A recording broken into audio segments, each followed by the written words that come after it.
All right, so where we last left off was ending the war in Europe, right? VE Day. So the war in Europe ends on May 7th of 1945.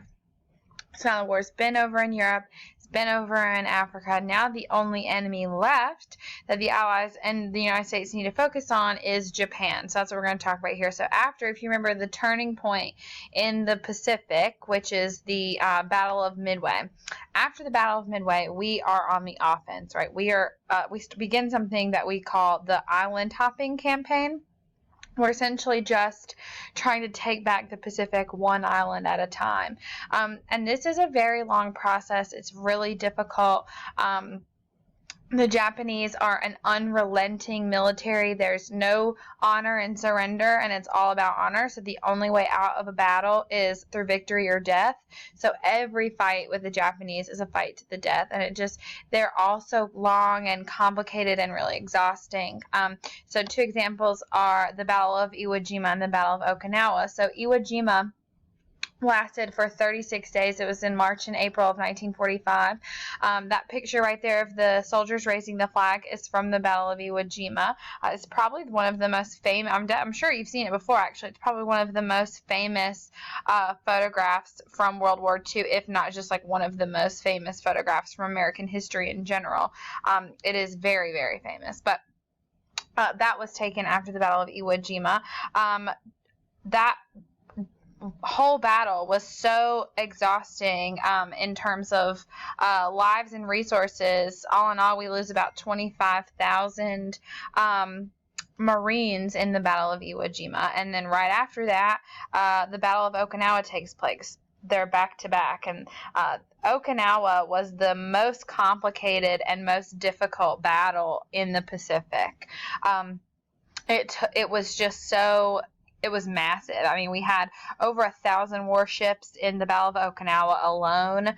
We had over 500,000 troops fighting in the Battle of Okinawa, and we lost over 50,000 men in that battle. So, I mean, you see, if your death tolls are between 20,000, 25,000, and 50,000 at every battle, this is just not something that we can continue for too long.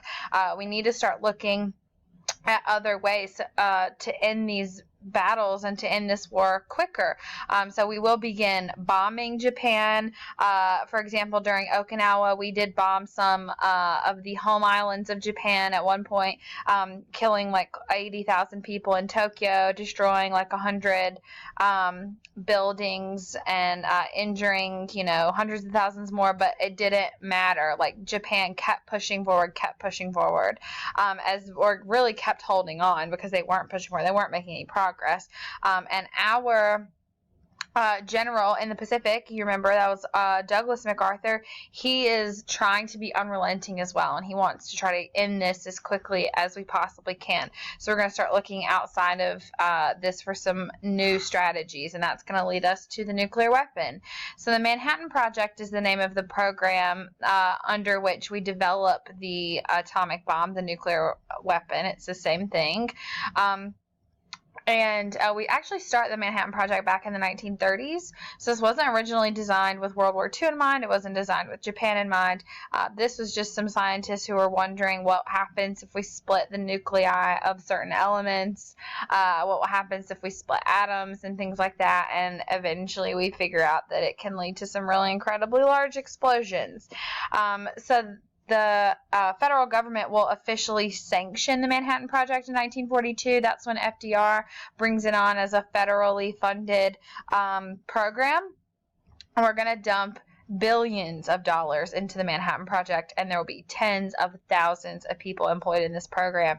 This isn't just a few scientists tinkering away in a lab somewhere. This is a massive, massive task that we're taking on. And this is going to be headed up by these two guys here on the right, J. Robert Oppenheimer, who was the scientist in charge here, and then the general handling the military side is going to be General Leslie Groves. So these two men worked very closely together through all of this, and Eventually, we are able to test our first nuclear weapon in, I think it's on July 16th of 1945. So they're all out in New Mexico, is where the Manhattan Project was being worked on, and we do our tests in New Mexico as well.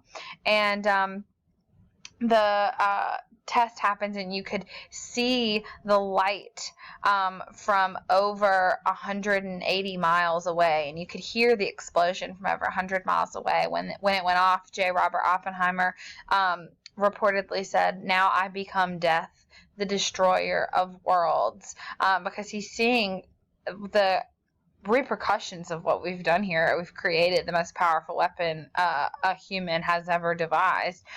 General Leslie Groves was looking at the immediate benefits, and he reportedly said the war is over.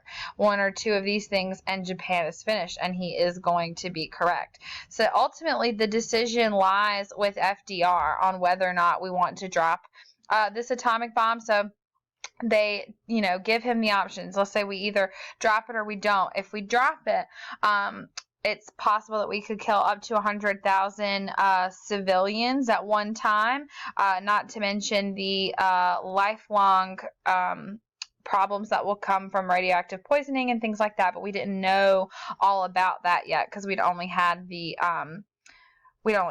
weapon for a few weeks by this time, and the war will be over, though. Or we don't drop it. The war goes on for another year, possibly two, and military analysts estimated that we would lose another 1 million soldiers in fighting with Japan because of how, they would never surrender and things like that, that we would possibly lose another 1 million soldiers if the war went on for how long we thought it would be at the rate that it was going. So Harry Truman does decide to use the nuclear bomb on Japan. Not a decision every president would have made, but it was his decision to make nonetheless. So on August 6th, of 1945, we will drop the first atomic weapon ever on the city of Hiroshima in Japan. Within about 2 minutes, 60,000 people had been killed.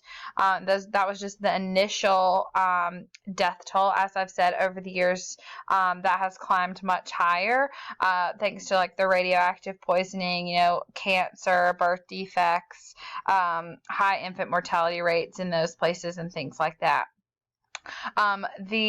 But the Japanese government still doesn't surrender. They still are thinking that maybe they want to continue to go on with the war.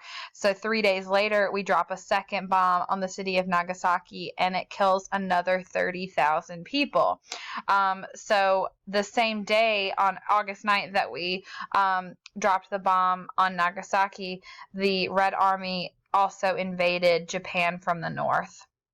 So at this point, it's clear that we are, and the Allies as a whole, are willing to do whatever it takes to win this and to get an unconditional surrender from Japan. So finally, on August 15th of 1945, Emperor Hirohito surrenders, and we call that day VJ Day, Victory in Japan Day. So that's August 15th of 1945. That's the reaction in Times Square when VJ Day was announced. That famous photograph, "The Wars Ain't Kiss," was from VJ Day. Now, so the war is officially over.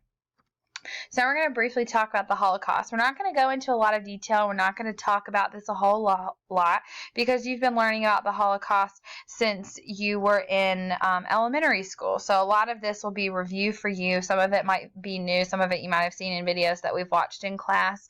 But nevertheless, this all is really important information to know. This is definitely a very important subject to cover to make sure that we see nothing like this ever happen again. So we really consider the beginning of the Holocaust to be in 1935 when the Nuremberg laws were passed. The Nuremberg laws were laws that stripped German Jews of their citizenship. It was essentially 3 laws denouncing them as citizens, saying that they couldn't marry saying that Jews couldn't marry Germans anymore, and then segregating public places now between Jews and Germans. After that, that's really the first time that they've written anti-Semitism into law in Germany. So that's why we consider this the beginning of the Holocaust. But things will obviously just get progressively worse from there. The Hitler Youth are a very big part of all of this. part of the Third Reich and the Nazi reign. It was required to join by all boys over the age of 10. So whether or not your family supported Hitler, supported the genocide of all of these people, it didn't matter.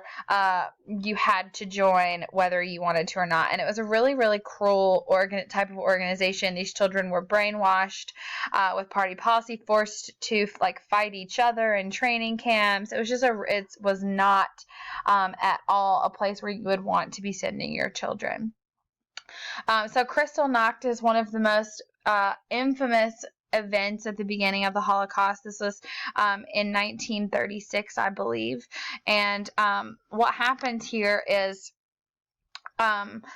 it originally started when a Jewish refugee killed a German diplomat in Paris, and then for retaliation, the Nazi Party ordered attacks on synagogues, Jews, and Jewish-owned businesses that night in November, and they end up destroying 200 different synagogues are burned down, 8,000 Jewish businesses.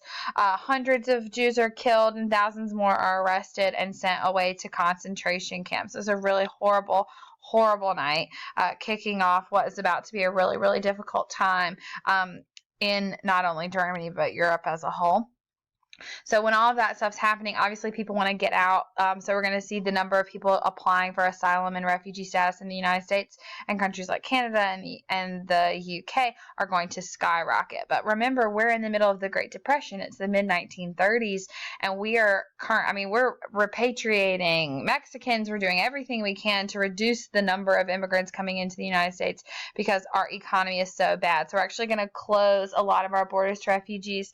Only about a third of the German Jews who apply for refugee status in the United States get it. The most famous group is this, but right here of 1,000 Jews coming from Germany. They were on the St. Louis, and they were actually turned away by the United States and by Canada. They were forced to go all the way back to Germany, and 600 of the 1,000 people on board are going to be killed in concentration camps before the end of the war, which is just totally heartbreaking.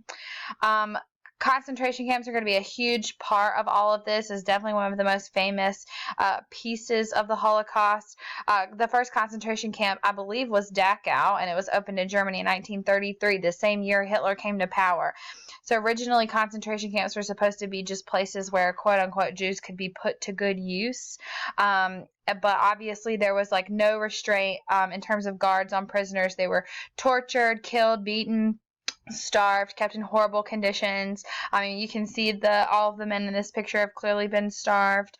A lot of people were forced to undergo horrible medical experiments. That famous doctor, I think his name was Joseph Mendel or something, maybe Mengele, something like that, who did experiments on people. 5,000 people will actually die from botched medical experiments that the Nazis did. But it won't be that we decide to move from concentration camps to death camps until the Banzai Conference. So the Banzai Conference was actually a conference in Germany where all of the top German officials met and formally decided to move into something that they called the final solution, which was genocide, right? So you should know that genocide means the extermination of an entire race, cultural, or political group. So after the Banzai Conference, that's when they start moving into death camps. So death camps were literally designed to kill 11 million people. Most death camps will actually be in Poland because Poland has such a large number of Jewish people. The largest and most famous being Auschwitz, which I have pictured right here. The gate at the front there reads, "Work will set you free," which is ironic because they had no intention of ever setting anyone free. So you could be sent to a death camp not just for being Jewish, but for being Catholic, a gypsy, having a mental handicap, physical handicap, mental illness, homosexual, anything and everything.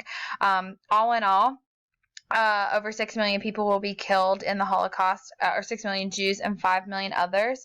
Obviously, many die in death camps in gas chambers. A lot of them were killed in the gas chambers with carbon monoxide poisoning or a pesticide called Zyklon B, but sometimes they were killed by firing squad or other means as well. We won't really learn about what happened in the Holocaust until about late 1944. We start to hear about some of this with the War Refugee Board, which is a partnership with the Red Cross to take care of refugees once they make it to the United States. But it won't be until we start liberating camps that we really find out the true level of what was going on, which is why we so heavily support the creation of Israel in 1948, which is the country for Palestinian Jews, our best and most important ally in the Middle East, at times, even today, our only ally in the Middle East.